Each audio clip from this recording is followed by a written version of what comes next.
عمران سرور صاحب، پوتے کی وراثت کے متعلق لوگوں میں بڑی غلط فہمی پائی جاتی ہے اور وہ کیوں محروم کیا جاتا ہے، وضاحت فرما دی جائے۔ اگر عینی اور اللاتی دونوں بھائیوں ہوں تو کیا وہ برابر تقسیم کریں گے؟ عینی اور اللاتی کے درمیان کوئی فرق نہیں ہے، برابر برابر معاملہ ہوگا، وہ بالکل ایٹ پار ہیں۔ البتہ پوتا یتیم، میں نے آپ سے عرض کیا تھا نا کہ اس میں قاعدہ ہے، ایک دائرہ ہے، اس دائرے کے اندر اگر کوئی موجود نہیں ہے تو سیکنڈ دائرے میں وراثت جائے گی۔ اگر تو کوئی بیٹا نہیں ہے، ایک شخص فوت ہوا ہے، اس کے 5 بیٹے تھے، 5 بیٹے جو ہیں وہ اس کی زندگی میں فوت ہو گئے، البتہ بیٹوں کی اولادیں ہیں، تو اب تو پوتے جو ہیں وارث ہو جائیں گے، اس لیے کہ پہلا دائرہ بالکل ختم ہو گیا ہے۔ لیکن پہلے دائرے میں ایک بیٹا بھی موجود ہے تو پھر وہ یتیم پوتا جو ہے، جو بیٹا فوت ہو گیا، اس کی اولاد وہ جو ہے محجوب الارث کہلاتی ہے، اسے وراثت میں سے حصہ نہیں ملے گا۔ اس کو اصل میں منکرین حدیث نے بہت اٹھایا، غلام احمد پرویز نے اس پر بڑا اڈا لگایا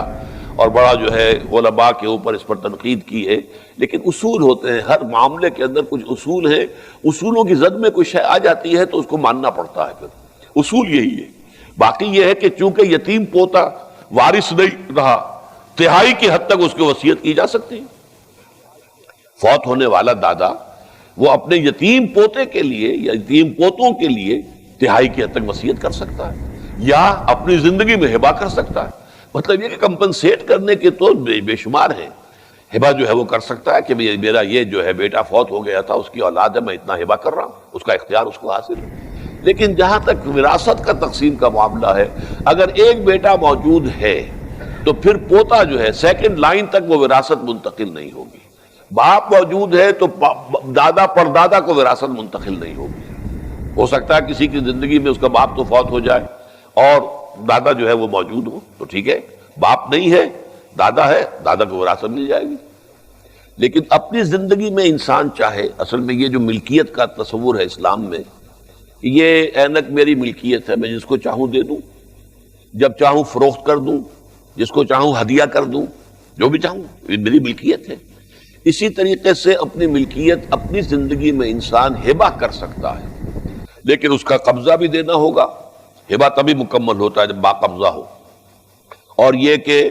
اس میں یہ کہ وارث کو بھی ہو سکتا ہے، ایک بیٹے کو سارا کچھ آپ دے سکتے ہیں، قانوناً جائز ہوگا، اور اس کے اوپر دنیاوی عدالت جو ہے کوئی حرف نہیں اٹھا سکتی، کوئی اس کے اوپر جو ہے تنقید نہیں کر سکتی۔ لیکن اگر اس میں ناانصافی کی گئی ہے، اگر ناانصافی کا کوئی خاص سبب ہو، کوئی ایک بیٹا جو ہے وہ آوارہ ہے، بدقماش ہے،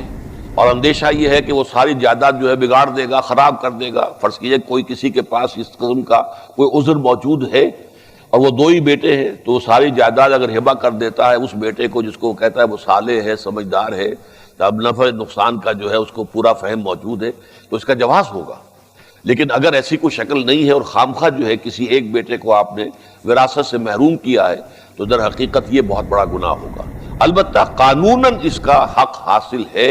آپ اپنی زندگی میں ہبہ کر سکتے ہیں، اور اس ہبہ کا معاملہ جو ہے وہ کسی ادارے کے نام پہ ہو سکتا ہے، کسی دینی کام کے لیے ہو سکتا ہے، کسی مدرسے کو ہو سکتا ہے، کسی اور درسگاہ کے لیے، کسی ہسپتال کے لیے، کسی فاؤنڈیشن کے لیے یہ ہبہ ہو سکتا ہے، اور اپنے وارثوں کے لیے بھی ہبہ ہو سکتا ہے۔ تو ہبہ اور ہے، وصیت علیحدہ شے ہے، اور وراثت علیحدہ شے ہے۔ یہاں یہ کہ وراثت کا حق معین کیا گیا ہے، لیکن یہ کہ اسے لڑکے کے مقابلے میں آدھا رکھا گیا، اس کی وضاحت تو میں کر چکا۔